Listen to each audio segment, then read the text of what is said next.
Hi, welcome back to my channel, Life with Patty. So I'm in the kitchen here and I'm getting ready to make us some dinner. And I thought I'd take you along with me. So I feel like during the week I get home from work, I'm so tired I don't feel like cooking. So on the weekends, sometimes I make something and I make more than, of course, just 2 people would eat, but I make it so that we have leftovers. So last week we had leftovers from Thanksgiving the whole week. I'm tired of Thanksgiving leftovers. There's a little bit of turkey left in there. My husband will eat it up. But tonight I'm gonna make scalloped potatoes and a pork loin and some asparagus. So I thought I would show you how to make my scalloped potatoes. I think it was Granny T that was asking how different people made their scalloped potatoes, so I thought I would share with you. I have 1 large can of the cream and mushroom soup. This is a 26 ounce, and I'm going to put this in the pot here. As Renee Zellweger would say in Cold Mountain, let's put her in a pot. And then I'm going to add about 1/2 of a can of milk to that. What I'm making here right now is the sauce, the cheese sauce that's going to go over the potatoes. And I usually use American cheese because American cheese melts. Now, if you try to use cheddar cheese, it does not melt. Cheddar cheese has a lot of grease to it, oil-based, I don't know what, but it doesn't melt. My mom, she tried to use cheddar cheese one time, and she's like, it doesn't come out like yours. And I'm like, it has to be American cheese. But then somebody told me that the Velveeta works just as good. And with the American cheese, I'm sitting here peeling every single piece of cheese from the wrapper. So I thought, okay, I'm going to try the Velveeta this time. So we're going to try it out and see how it works, because what we're trying to make is a nice thick cheese sauce to go over our potatoes. And so you have to melt it in the pot here to melt your cheese in with your cream of mushroom soup. And I hope to shout we don't use this whole thing, but you never know. We like it like nice and cheesy. And you probably saw, because if you watched my grocery haul, I had hauled this Velveeta in there to try it. So I know a lot of people, when you get commodities, you get the big brick of American cheese, and you can use that. That works fine. Okay, so I'm going to put this Velveeta cheese in here to melt in with the cream and mushroom soup. There's Buster. He's coughing away, poor little guy. All right, so, and I'm just gonna, I have this on like a medium-high heat so that we can melt all this cheese, and I am gonna melt more of this, so I'm gonna melt more than this. I forgot to tell you guys in my grocery haul, the last time I talked to you, you know, our county was out of milk. So when I went to the grocery store today, everything was pretty well stocked up. Actually, I did not go down the paper aisle, so I don't know how the toilet paper situation is, because we are stocked up. So I feel like we're stocked up enough. I don't need to buy any more. Leave that there for somebody else that really needs it, you know, because I could go a couple months without getting toilet paper. All right, so I'm going to put 3 big chunks like so in here and let that melt up and see how that looks when it's all melted. And while that's melting, we're going to cut up our potatoes.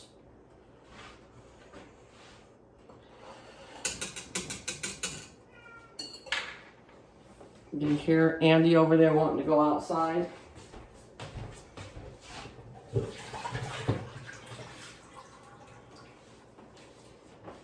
So I bought, and you saw in my grocery haul, 6 of the big size russet baking potatoes.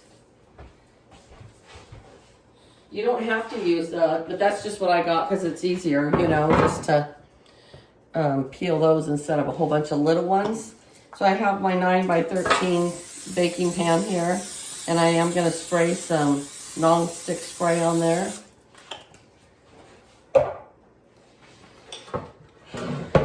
I need about another counter here, you know. Oh yeah, it's almost nightfall, so Andy wants to go out and prowl around. He wants to go visit with the barn cats. And then sometimes he comes back in at night, sometimes he doesn't. Last night he came in and he was all cuddly in my bed with me, wanted to stay in bed there the last 2 nights.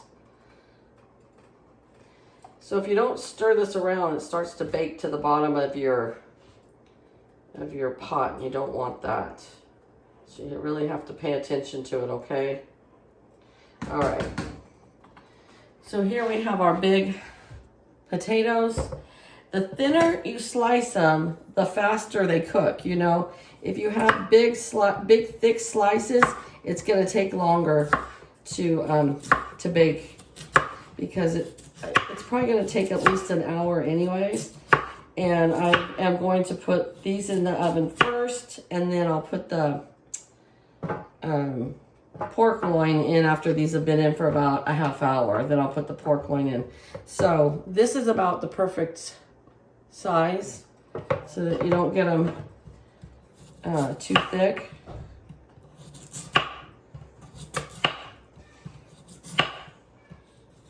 So I'm gonna go let the cat out so he's not over there screaming and crying. I'm gonna cut up the rest of these potatoes and then I'll be back, okay? All right, well, I added a little more cheese. So we used about a little more than half of that big old brick of cheese in the cheese sauce. Now we're gonna take 1 onion and slice that up and put it in with the potatoes. Oh, and I only used 4 potatoes, not 6. 4 potatoes fill up this whole pan here. And so I'm just gonna put the other 2 in the refrigerator, and then, I don't know, maybe I'll make some fried potatoes for breakfast tomorrow morning or something. I don't know, we'll see.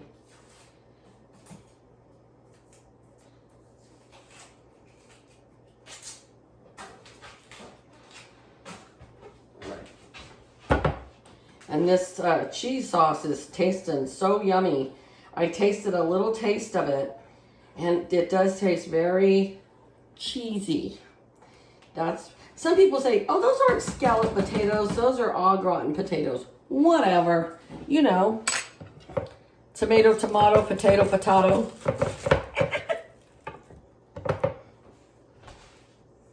I haven't done a cooking video in so long, since Thanksgiving, because we cranked out a whole bunch of we cranked out a whole bunch of videos of cooking for Thanksgiving, and then I haven't done any since. And I tell you, I was peeling potatoes today, missing Audrey. It's like, where's my Audrey? She could be here peeling potatoes for me. It's not one of her most favorite things to do. That's all right. She likes helping Grandma no matter what. Even if she has to peel potatoes. But she went back home to Seattle. I don't know when I'll see her again. She texted me last night, Grandma, check out this. And it was some kind of a sealant thing for making wax seals for letters.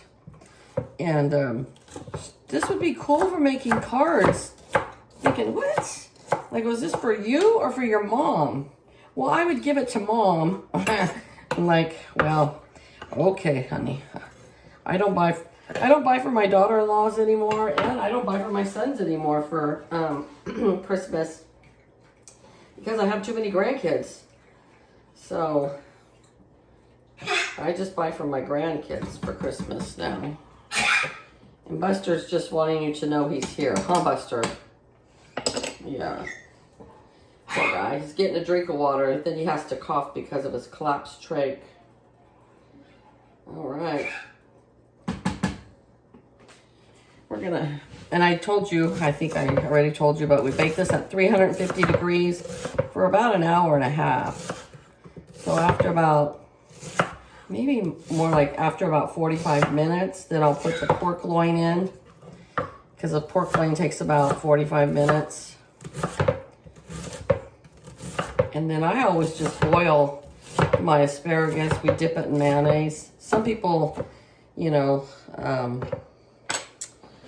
broil theirs or whatever, but we just like it boiled with, or steamed in the microwave, you know, with a Tupperware steamer.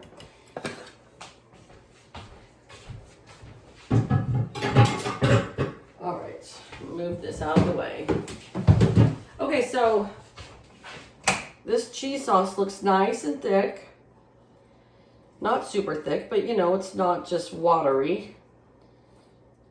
And it was simply just a half of a can of milk, a whole can, large can of cream of mushroom soup, and then a little more than half of that brick of Velveeta cheese. Do a little taste test here and see. Oh yeah, that tastes really good. That could be a good recipe for like a creamy broccoli soup, you know?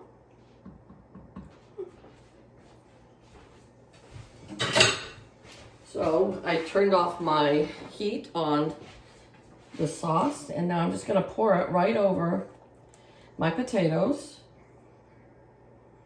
And I don't cover these when I bake them. Let me get a, just kind of mix it around, because that way they can get down underneath.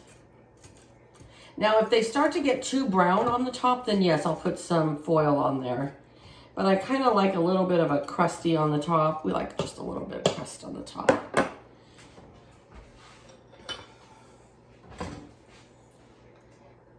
There we go. There's the rest of it. All right, you guys, we're gonna bake this at 350 degrees for about an hour and a half. I'll check it after about a half hour, see where it stands. If it's already getting soft at a half hour, I'll go ahead and put that pork loin in with it. And then we'll have dinner. I'll show you these when they're all done, okay? I haven't made these in years. If my son knew I was making these right now, he'd come all the way from Seattle for these. He loves my scalloped potatoes. Loves them. Sometimes I make them for Christmas. So, all right, I'll see you guys back here when it's all done. All right, you guys, I thought I would show you. This is the pork loin that we're gonna have for dinner tonight. We will have leftovers. This weighs, I don't know how much this weighs. It doesn't say on there. 22 ounces, or 1.7 pounds. So, I've already cut it open, and I'm just gonna pop it right out into the pan like that. It already has all the seasonings on it. And then just so that it doesn't dry out some, you can put water down here, you could put orange juice. I have some leftover wine here that's not one of my favorite wines, but I cook with it. So I'm just gonna pour some in on the bottom here, just so it doesn't get all dried out, you know? And that way I use up this wine too. And then for this, I am gonna cover it so it'll kind of steam a little bit. And these come out so tender. It's just amazing. I love these. These are one of those things, even when I get home from work, and my husband, he'll just pop it in the oven for me, and then it cooks for 45 minutes. Take it out, slice it up, and you're good to go. So this is ready to go into the oven. And then let me show you my asparagus. I just cut my asparagus, and it's in some water, and I'll boil it just till it's, you know, when you can start smelling the asparagus cooking, then it's done. You turn it off, because we don't like it super soggy. Boy, when I first started cooking right out of you know, right when I got married and I was young, I would boil the heck out of it and it would just be like mush, so I didn't like asparagus. Finally took me years to learn how to cook it, but it's still crispy, and that's the best way to eat your asparagus. So everything is ready to go. In about a half hour, I'm gonna pop this into the oven along with the scalloped potatoes. So I just thought I'd show you that. All right, there's our beautiful scalloped potatoes. They kind of boiled over a little bit in the oven, and I put a cookie sheet underneath it afterwards so that it won't get the bottom of the oven all messy. Here is the pork loin, all cut up nice, and the red wine really made it smell great, have some great flavor, and I'm getting ready to take the asparagus off now. All right, there's our dinner all served up. This is horseradish sauce that we like to dip our pork in the horseradish. And as you can see, it's super hot. So I'm not gonna do a taste test with you guys, but they are delicious. And they're nice and tender. They were in the oven about an hour and a half. So if you try them, let me know, and let me know how you make your scalloped potatoes. You guys have a great day, and I'll see you back here real soon. Bye-bye.